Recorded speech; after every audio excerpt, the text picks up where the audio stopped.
สวัสดีพี่น้องของฝ่ายด้วยสุขคนวันนี้ผมเอาด้วยสนิทเลยวันนี้เอาออกมาเป็นงานพี่น้องมา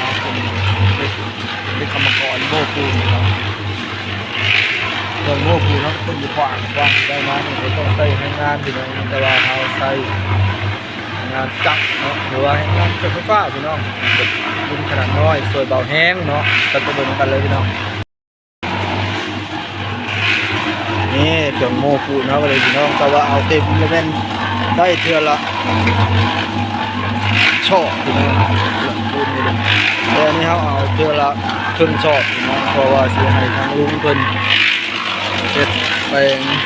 ส่งลมพี่น้องส่งลมโกดังพี่น้องเฮ็ดบน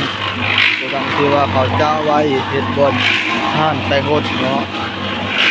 ก็เลยออกรับจ็อบพี่น้องมาหารับจ้างทำงานไปวัน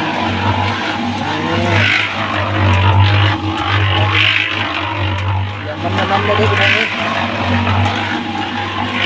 เอาตัวโม่เนี่ยเนี้ยวอย่างนี้บนกำลังอะไรไม่พี่น้อง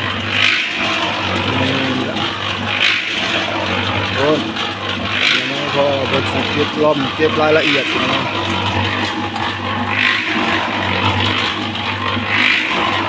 คนเป็นคนลงมือทำตัวส่วนเขาเป็นแค่ผู้ซอยพี่น้อง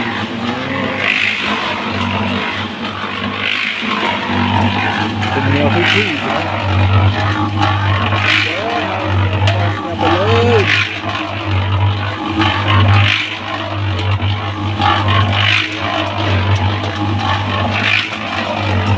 ตื้อน้อยพี่น้องเครื่องใส่คุ้มแห้งเล็กน้อยเนาะ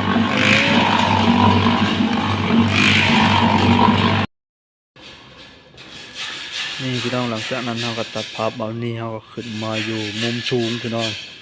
หรือว่าชั้นบนที่เขาเจ้าเฮ็ดไว้บนไว้ยางรถพี่น้องนี่ภาพมุมสูงพี่น้อง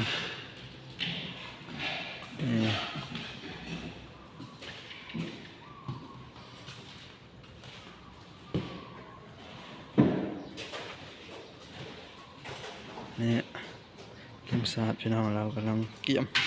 ตกแต่งบอลติดช่องลมพี่น้องบอลช่องลมต่อกันเนาะเราก็ต้องได้ใส่ปูนติ๊กพี่น้อง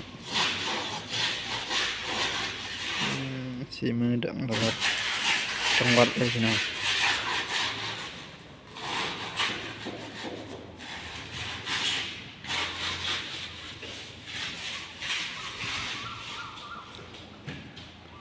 สูงพอสมควรพี่น้องจากนาดินขึ้นไปหาหลังคาประมาณอยู่5-6 เมตรพี่น้องตามที่ว่า5-6 เมตรตามที่ว่าสังเกตเนาะตอนนี้ใกล้สำเร็จแล้วพี่น้องประมาณ6-7% แล้วยังแต่สาบข้างนอกพี่น้องสาบข้างนอกแล้วนี่เตรียมตัวมาอยู่เลยพี่น้องแล้ว70-80% พี่น้องสำหรับกุดังบอลกะลาแปลงรถพี่น้องเรียกว่าซ้อมแปลง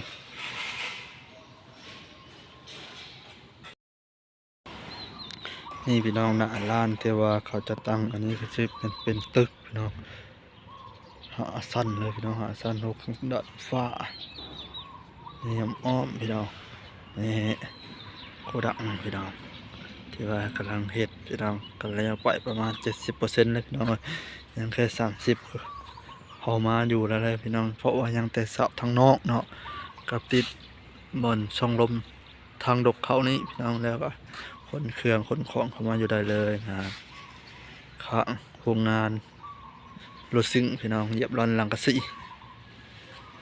คนนี้แหละพี่น้องไว้ผู้ใดมาคลิปนี้ครับพักไล่พักแซ่แบบกดติดตามพี่น้องชีวิตของคนมันนอกมาอยู่ในเมืองใหญ่พี่น้องยังมาอยู่บ้านนอกคือเก่าพี่น้องนี่ข้างๆนี้ครับชื่อจะเป็นโรงงานสุโขพี่น้อง